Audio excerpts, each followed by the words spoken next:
Assalamualaikum, salam sejahtera. Saya Syaf Syukri dan ini Awani Borneo. Kita saksikan antara paparan utama untuk malam ini.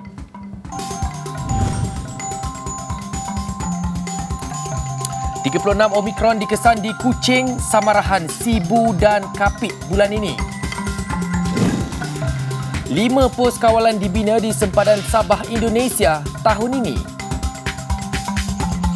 Dengan potongan pun boleh katakan daripada RM1,500 tu memang agak membebankan lah. Tambahan pula dengan sewa rumah lagi apa semuanya.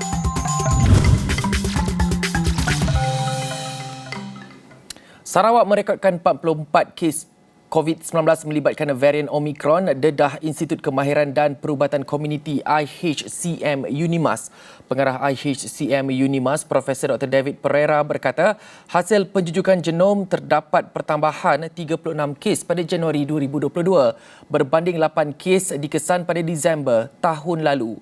Katanya majoriti kes varian Omicron melibatkan penyebaran dalam komuniti dan 36 kes yang dikesan pada Januari tahun ini melibatkan bahagian Kuching, Samarahan, Sibu dan Kapit. Sehubungan itu, beliau menasihati rakyat Sarawak untuk mempertingkatkan kewaspadaan dan memastikan pematuhan SOP COVID-19 berada pada tahap tertinggi sepanjang sambutan Tahun Baru Cina. Selain itu, penjujukan genom terhadap 262 sampel dalam tempoh yang sama, yang mana varian Delta masih direkodkan sebagai varian yang dominan pada Disember 2021 dengan 212 kes dan 6 kes pada Januari ini. Dalam pada itu, Dr. David turut menasihatkan orang awam yang belum mendapatkan suntikan penggalak untuk berbuat demikian dengan segera. Satu kluster baru COVID-19 dikesan di daerah Kuala Penyu, Sabah dengan 24 kes positif dilaporkan termasuk 4 kes baru hari ini. Menerusi kenyataan Jurucakap Kerajaan Sabah berkaitan COVID-19, Datuk Seri Masidi Manjun, kluster Kayul tercetus selepas kes indeks berusia 62 tahun dikesan positif selepas menjalani ujian RTK antigen. Kes indeks mengadakan majlis keagamaan di Kampung Kayul dan dihadiri ahli keluarganya dari Kampung Kebunau dan Kampung Gerawot. Selain itu, 10 daerah di negeri ini kini mencatatkan kes 2 angka dan 11 daerah pula merekodkan kes baru 1 angka, manakala 6 daerah tidak catat pertambahan kes. Antara lain 261 daripada kes dilaporkan hari ini merupakan kes kategori 1 dan 2, 1 kes dalam kategori 3, 2 kes dalam kategori 4 manakala 1 kes kategori 5. Dan laporan seterusnya, selain itu, bagi warga Fakulti Pertanian Lestari Universiti Malaysia Sabah UMS, mereka memilih untuk mendapatkan dos penggalak kewujudan varian Omicron di negeri itu yang mudah berjangkit. Selain bermulanya sesi kuliah secara bersemuka, antara faktor utama mereka mendapatkan suntikan itu. Iya, disebabkan banyak news tentang Omicron tu, saya rasa kami buat more reading lah sebab dos penggalak ni apa akan bantu kita, kenapa kita ambil dan apa kaitannya dengan varian yang baru ni semua tu. So itu salah satu sebab lah yang kami ambil booster ni. Selain daripada saya rasa ini benda memberi kebaikan kepada diri saya sendiri, benda ini juga akan memberi kebaikan kepada orang sekeliling saya lah, sebab sekarang sudah mula untuk kelas face to face. Jadi benda ini sangat beneficial lah untuk saya. Selain itu, bagi Ketua Pentadbiran FPL UMS Sandakan, Dr. Roslan Gimba berkata, lebih 400 kaki tangan dan pelajar berada di fakulti berkenaan. Menurutnya, semua mereka sudah mendapatkan suntikan vaksin dos penggalak. So setakat ini kalau dari segi percentage saya boleh katakan 100% telah mengambil lah. Sebab sebahagian daripada pelajar ataupun kaki tangan selain daripada mengambil booster di sini, sebab yang ini kita aturkan khas daripada Jabatan Kesihatan datang ke sini di Fakulti Pertanian Lestari. Selain daripada di sini, sebenarnya sebelum ini mereka mengambil booster di klinik-klinik yang bergerak lah ataupun di Batu Dua Sandakan. Harapan untuk tinggal di rumah sendiri dan menjalani kehidupan yang lebih baik bersama keluarga hanya tinggal impian. 5 tahun menunggu sejak 2016, 30 pembeli rumah di Taman Seri Kenyalang, Jalan Matang, Kuching terpaksa menanggung lebih banyak penderitaan. Projek perumahan daripada pemaju tempatan yang siap 90% itu tiba-tiba berhenti dan terbiar tanpa khabar. Pengerusi Komuniti Perumahan Taman Sri Kenyalang Muhammad Yusman Muhammad Yusof berkata, kesemua pembeli belum mendapatkan sijil kelayakan menduduki rumah yang sepatutnya diserahkan awal tahun ini. Kerisauan kami tu sebenarnya rumah ni dah siap sebenarnya 95%, dah boleh masuk dah sebenarnya.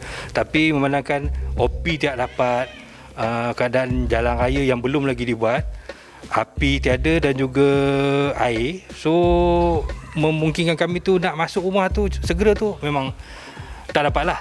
Dengan potongan pun boleh katakan daripada 1,500 tu memang agak membebankan lah. Tambahan pula dengan sewa rumah lagi apa semuanya, dengan kos yang sekarang ni semakin lama semakin naik. Jika ditangguhkan akibat pandemik COVID-19, SOP baharu pembinaan yang diperkenalkan tahun lalu sepatutnya membolehkan mana-mana projek dijalankan semula. Tegasnya, ia bukan alasan kukuh untuk pemaju mengabaikan tanggungjawab kepada pembeli yang juga dibebani dengan bayaran sewa rumah dan kos harian yang meningkat semasa pandemik. Selain itu, seorang lagi pembeli, Islamia Hashim berkata, komuniti taman tersebut sudah berkali-kali ke pejabat pemaju untuk menuntut hak mereka. Namun, jawapan yang diterima tidak masuk akal. Malah sehingga ke hari ini pemilik syarikat tidak pernah tampil memberi sebarang penjelasan. Kami pun pergi dekat nyampun ofis. Bapa kami tahun lepas dah 2 kali kami pergi. Tapi jawapannya sama aja.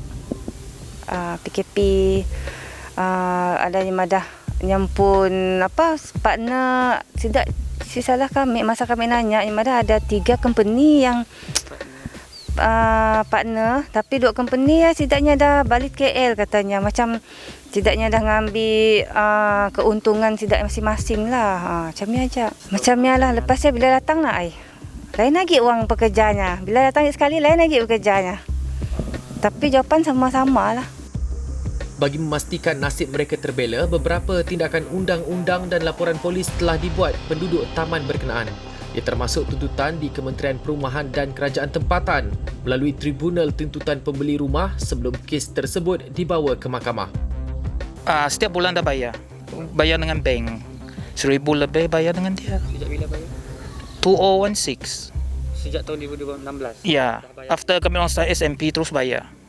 Sampai sekarang tiada apa-apa pempasan dari kami orang. Kami orang hantar form SMP, lepas tu mau create satu account untuk tribunal and then submit semua dokumen yang berkenaan. After that kami orang tunggu result dari tribunal. Sekarang dah dapat result, so dapat form A dikeluar dari tribunal and then sekarang tunggu naik kos saja. Selain itu, Awani Borneo gagal menghubungi pihak pemaju untuk mendapatkan maklum balas mengenai isu ini. Sementara itu, Ahli Dewan Undangan Negeri Adun Tupong, Fazrudin Abdul Rahman, ketika dihubungi Awani Borneo berkata pihaknya telah dimaklumkan dengan situasi itu. Jelas Fazrudin, tindakan lanjut termasuk menghubungi dan mengadakan perjumpaan antara pemaju dan pembeli akan dilakukan segera. Selepas 10 hari kejadian angin kencang melanda kampung Opar di Bau 4 Januari lalu, hari ini kesemua 16 rumah yang rosak di badai bencana itu mula dibaik pulih secara berperingkat.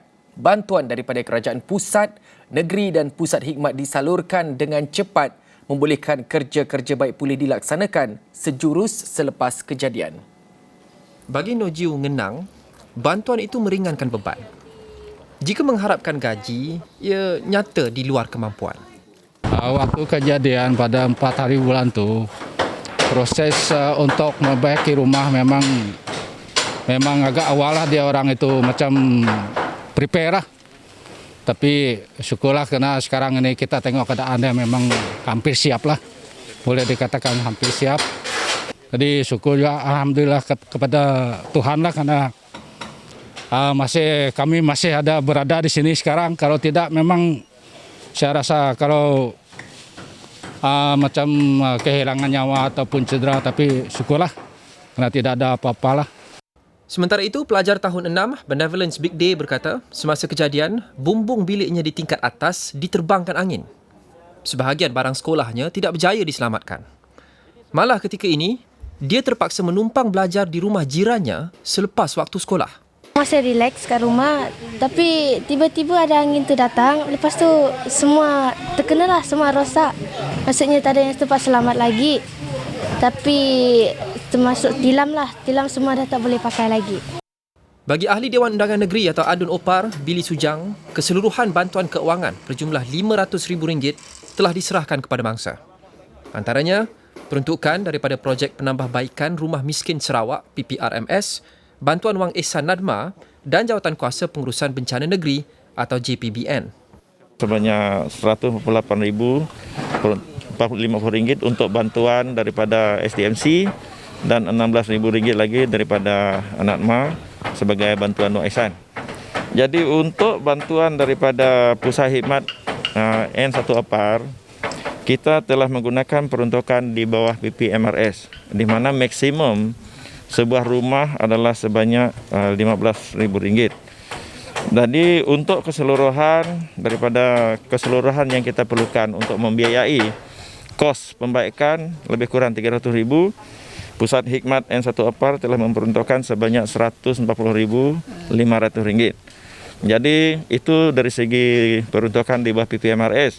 Dalam keadaan cuaca hujan yang tidak menentu, proses baik pulih masih dilakukan dengan SOP keselamatan yang ditetapkan agar penduduk yang terjejas dapat menjalani aktiviti harian seperti biasa. Terjadi angin kuat yang menimpa penduduk di Kampung Opar ini. 16 ketua isi rumah kesemuanya.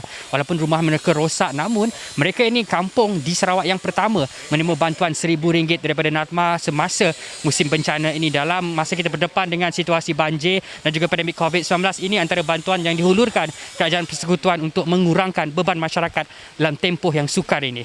Nazruddin Abdul Razak, Awan di Borneo. 5 pos kawalan baru akan dibina di sempadan Sabah dan Indonesia menjelang akhir tahun ini. Panglima Brigade ke-5 Infanteri Malaysia, Brigadier Jeneral Saiful Bahri Zainul berkata ia merupakan usaha dalam memperhebatkan kawalan keselamatan sempadan negara. Menurut beliau, 2 daripada pos kawalan itu kini dalam pembinaan manakala selebihnya akan dimulakan dalam tempoh terdekat. So, tujuannya bukan apa, adalah untuk kita mengawal sempadan kita daripada sebarang ancaman. So,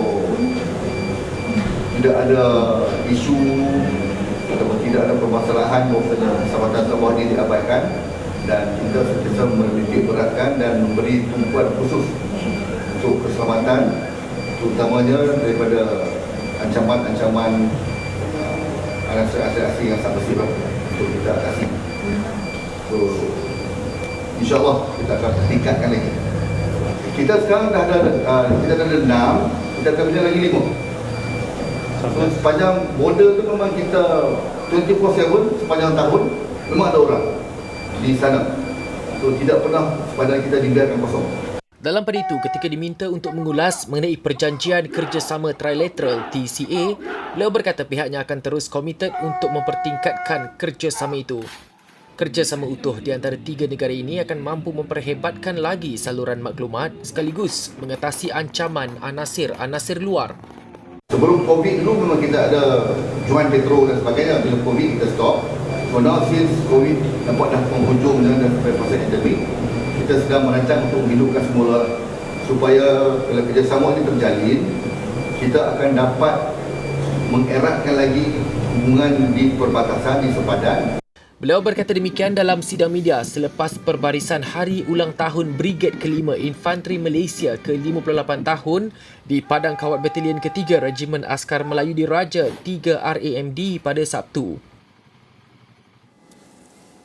Sabah berharap ramai pelancong dari China akan datang melawat negeri itu apabila pintu sempadan negara dibuka semula kepada pelawat antarabangsa. Ketua Menteri Sabah Datuk Seri Haji G. Noor berkata kehadiran pelancong China sudah pasti membantu merancakkan semula industri pelancongan yang terjejas akibat pandemik COVID-19. Bukan itu sahaja, jelas Haji G, kehadiran pelancong asing terus akan meningkatkan ekonomi negeri Sabah. Beliau berkata demikian dalam kenyataan sempena kunjungan hormat Konsul Jeneral Republik Rakyat China di Kota Kinabalu, Liang China, ke kediaman rasmi Ketua Menteri di Serigaya di Kota Kinabalu. Dalam kunjungan itu, Liang memberikan taklimat kepada Haji G mengenai perkembangan terkini di China serta usaha-usaha yang dilakukan oleh pejabatnya dalam membantu mempromosi Sabah sebagai destinasi pelancongan, pelaburan dan perdagangan. Haji G berkata Sabah amat mengalu-alukan pelaburan asing terutama dari China untuk bersama-sama membangunkan pelbagai sektor utama di negeri itu seperti pembinaan, pelancongan, pertanian dan industri berteknologi tinggi baharu.